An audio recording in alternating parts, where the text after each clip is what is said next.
ఎలా అండి చూసారు కదా, ఇది నా చేతిలో ఏముందండి, గుండె కదా. సో ఇది మేక నుంచి కలెక్ట్ చేసిందండి. సో ఈరోజు మనం అత్యంత ఇంపార్టెంట్ ఆర్గాన్ అయిన external parts and internal parts of heart గురించి తెలుసుకుందాం. బాహ్య నిర్మాణం అండ్ అంతర్నిర్మాణం పార్ట్స్ గురించి తెలుసుకుందాం. సో దీన్ని మనం అత్యంత ఇంపార్టెంట్ ఆర్గాన్ అని మనం ఎందుకు అంటాము? ఎందుకంటే మన బాడీలో ఆర్గాన్స్ అవి ప్రాపర్ ఫంక్షనింగ్ సరిగ్గా చేయాలి అంటే వాటికి ఏం కావాలి? ఆక్సిజన్ కావాలి, న్యూట్రిషన్స్ కూడా కావాలి. అలాగే వాటి నుంచి అంటే సెల్స్లో తయారైన వేస్ట్ కానీ కార్బన్ డైఆక్సైడ్ కానీ అవి సపరేట్ అవ్వాలంటే కూడా అవి ఎక్కడి నుంచి సపరేట్ అవ్వాలి అంటే రిమూవ్ చేయబడాలి, బ్లడ్ నుంచి రిమూవ్ చేయబడాలి. ఇలా బ్లడ్ వాటిని అన్నిటినీ మన బాడీలో సర్క్యులేట్ చేస్తుంది అంటే వాటికి ఒక ప్రెషర్ కావాలి. ఇలా ప్రెషర్తో వాటిని పంప్ చేయాలి అంటే దీనికి ఒక సిస్టమ్ కావాలన్నమాట. ఆ సిస్టంలో మనకి అంటే దాన్ని ఏమంటే మనం ట్రాన్స్పోర్టరీ సిస్టమ్ ఆర్ సర్క్యులేటరీ సిస్టమ్ అంటాం. మరి ఈ ట్రాన్స్పోర్టరీ సిస్టంలో ఏమేమి ఉంటాయి మనకి? Heart, blood vessels.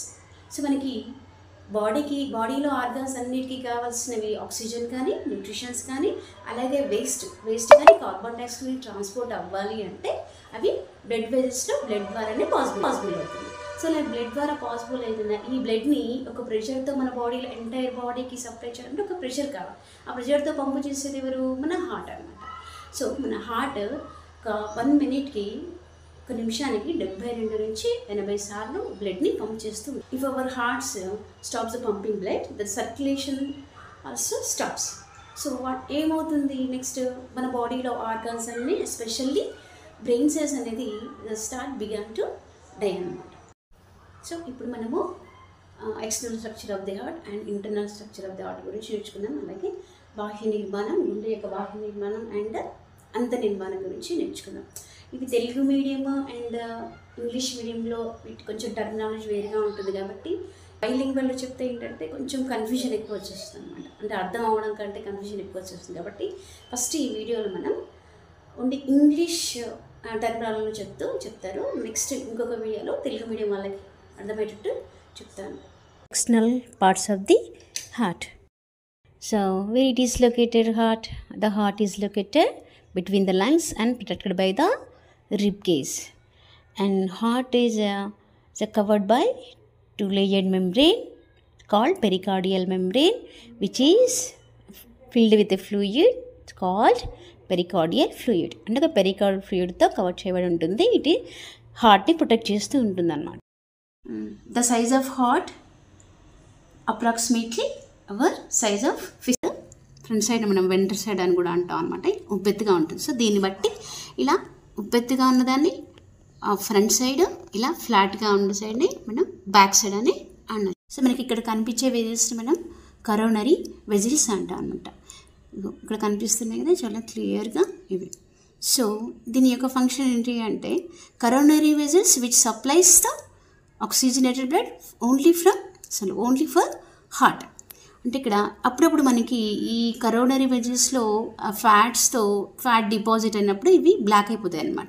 సో ఇలా బ్లాక్ అయిపోయినప్పుడు ఏంటంటే మనకి ఈ ఆక్సిజన్ సప్లై అవ్వక ఈ హార్ట్కి పంపింగ్ సిస్టంలో హార్ట్ సరిగ్గా సప్లై అవ్వక మనకి హార్ట్ అటాక్స్ వస్తుంటాయి అన్నమాట.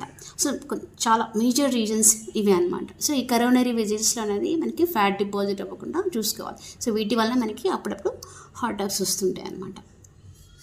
నెక్స్ట్ మన హార్ట్కి 4 ఛాంబర్స్ ఉంటాయండి. 4 ఛాంబర్స్ ఏంటంటే this is the left atria, this is the right atria. ఈ రెండింటిని మనము ఆరికల్స్ అని కూడా అనొచ్చు, ఏట్రియాస్ అని కూడా అంటాం. నెక్స్ట్ ఇక్కడ మిగతా ఈ పార్ట్ మొత్తం మనం వెంట్రికల్సే అనమాట. This is the left ventricle, this is right ventricle. So మనకి ఇక్కడ చూసినట్టయితే చూడండి, ఇక్కడ ఈ ప్రెస్సింగ్ చూస్తే చాలా ఈజీగా అంటే సాఫ్ట్గా అంటే థిన్గా ఉంది. దీని యొక్క వాల్స్ రైట్ సైడ్ వాల్స్ అనేది థిన్గా ఉంటాయి. ఇక్కడ చూడండి ఎంత హార్డ్గా ఉందో. అంటే ఈ వాల్స్ అనేది చాలా థిక్గా ఉంటాయి. ఎందుకు ఈ వాల్స్ అనేది ఎందుకు థిక్గా ఉంటాయి అంటే ఈ లెఫ్ట్ సైడ్ పార్టే కదండి ఆక్సిజనేటెడ్ బ్లడ్ని మన అయోటా నుంచి ఎంటైర్ బాడీకి బ్లడ్ని సప్లై చేయాలి అంటే ఒక ప్రెషర్ ఉంటుందండి, కొంత ప్రెషర్. ఆ ప్రెషర్ని తట్టుకోవాలి అంటే మనకి ఈ వాల్స్ అనేది కొంచెం థిక్నెస్గా ఉంటాయి అన్నమాట కంపేర్ దాన్ రైట్ సైడ్ వాల్స్ అనమాట. ఇక్కడ మనం అబ్జర్వ్ చేసినట్టయితే ఇక్కడ చూడండి, this is pulmonary artery. So pulmonary artery మనకి ఎటు సైడ్ చూడండి ఇక్కడ ఇది రైట్ సైడ్ ఇలా కనిపిస్తుంది కదా. సో పల్మనరీ ఆర్టరీ జనరల్గా ఏ బ్లడ్ని కలెక్ట్ చేస్తుంది, డీఆక్సిజనేటెడ్ బ్లడ్ని కలెక్ట్ చేసి మన లంగ్స్కి సప్లై చేస్తుంది. నెక్స్ట్ ఇక్కడ చూడండి, దిస్ ఈజ్ అయోటా. మేజర్ ఆర్టరీస్లో మనకి మేజర్ వన్ ఏది iota. So iota it collects the oxygenated blood from left ventricle. మనకి ఇక్కడ ప్రెస్ చేసినట్టు కొంచెం ఇక్కడ ఉబ్బెత్తిగా కనిపిస్తుంది.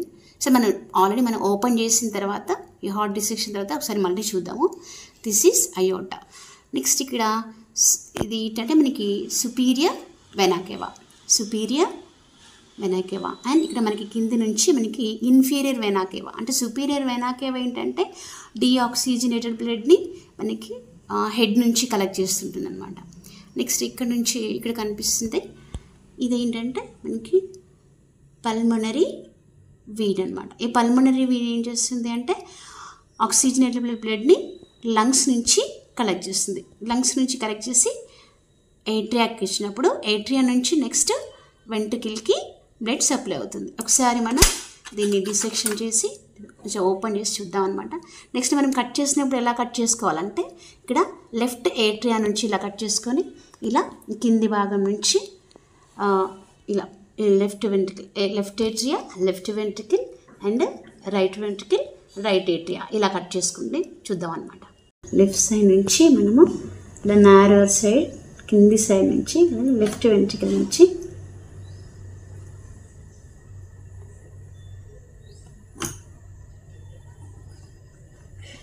సీజన్ సరిగ్గా పనిచేస్తుంది.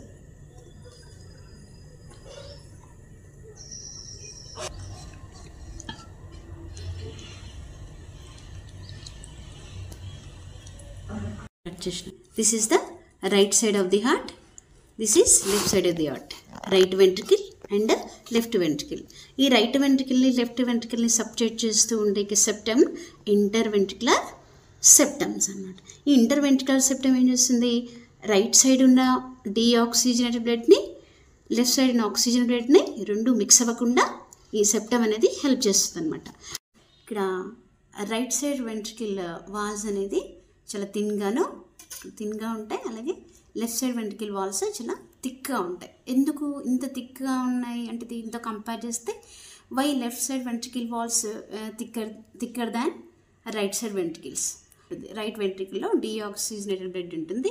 ఇది సింపుల్గా మనకి పల్మనరీ ఆర్ట్ నుంచి జస్ట్ నియర్ బై లంగ్స్కి మాత్రమే సప్లై చేయాలి. కాబట్టి ఇక్కడ ఈ వాల్స్ ఇక్కడ ఉన్న వెంట్రికల్స్ ఏమో ఎంటైర్ బాడీకి ఆక్సిజన్ బ్లడ్ సప్లై చేస్తే ఇక్కడ ఉన్న వెంట్రికల్స్ అంటే రైట్ సైడ్ ఉన్న వెంట్రికల్స్ ఏమో ఓన్లీ డీఆక్సిజనేటెడ్ బ్లడ్ని ఓన్లీ లంగ్స్కి మాత్రమే సప్లై చేస్తుంది. సో దీనికి ప్రెషర్ ఎక్కువ ఉంటుంది కాబట్టి ఈ వాల్స్ అనేది కొంచెం థిక్గా ఉంటాయి అన్నమాట కంపేర్ దాన్ దిస్.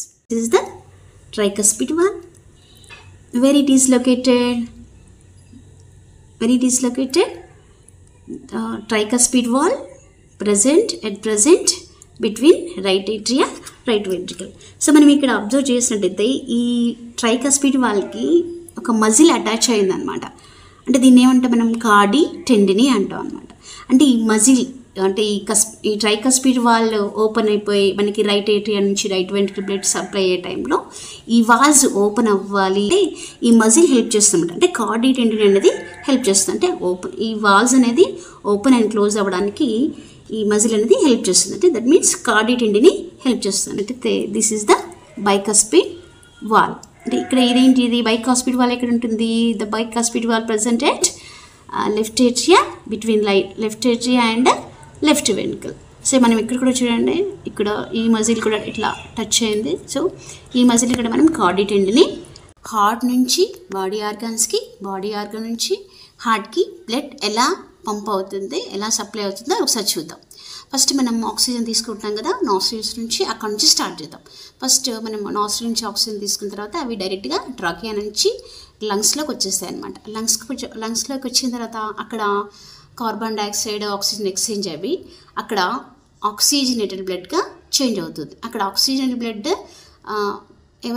అంటే ఆక్సిజనేటెడ్ బ్లడ్ని ఇక్కడ కలెక్ట్ చేసేది ఎవరు, పల్మనరీ వీన్ డైరెక్ట్గా ఆక్సిజన్ బ్లడ్ని అక్కడ ఉన్న లెఫ్ట్ ఏట్రియాలోకి పంప్ చేస్తుంది అనమాట. ఇక్కడ నుంచి ఇవి కాంట్రాస్ట్ అయినప్పుడు అంటే లెఫ్ట్ ఏట్రియా కాంట్రాక్ట్ అయినప్పుడు నెక్స్ట్ అది లెఫ్ట్ వెంట్రికల్కి పంప్ అవుతుంది అనమాట, ఫ్లో అవుతుంది.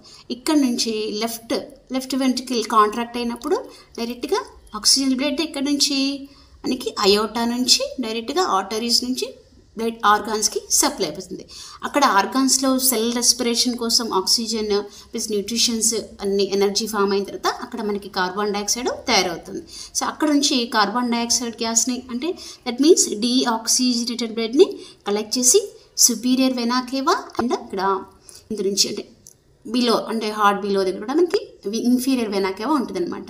ఇక్కడ ఉన్న వెనా కేవా నుంచి డీఆక్సిజన్ బ్లడ్ని ఇక్కడ రైట్ ఏట్రియా నుంచి రైట్ వెంట్రికల్కి సప్లై అవుతుంది అనమాట. ఇక్కడ నుంచి రైట్ వెంట్రికల్ నుంచి మనకి ఇక్కడ పల్మనరీ ఆర్టరీ నుంచి డీఆక్సిజన్ బ్లడ్ డైరెక్ట్గా లంగ్స్కి వెళ్ళిపోతుంది అనమాట. సో మీకు ఇది అర్థమైందనుకంటే అంటే ఒక సైకిల్ అంటే ఎక్కడెక్కడ నుంచి ఎలా బాడీ పార్ట్స్కి హార్ట్కి ఎలా సప్లై అవుతుంది అనేది మీకు అర్థమైంది కదా.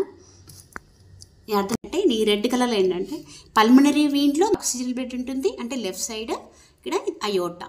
This is the superior vena cava అంటే మన బాడీ పార్ట్స్ నుంచి అంటే హెడ్ నుంచి ఇన్ఫీరియర్ వెనా కేవా, లెగ్స్ నుంచి హ్యాండ్స్ నుంచి డీఆక్సిజన్ బ్లడ్ని కలెక్ట్ చేస్తుంది కాబట్టి బ్లూ కలర్లో పెట్టాను డీఆక్సిజన్ బ్లడ్ కాబట్టి.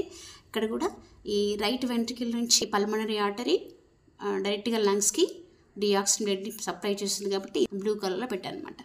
This is the heart internal structure and external structure of the heart. Reach అవ్వాలంటే ఫస్ట్ నాకు సబ్స్క్రైబ్స్ కావాలి కదా అండి, అందుకని సబ్స్క్రైబ్ చేసుకోండి, అలాగే లైక్ చేయండి, షేర్ చేయండి. Thank you.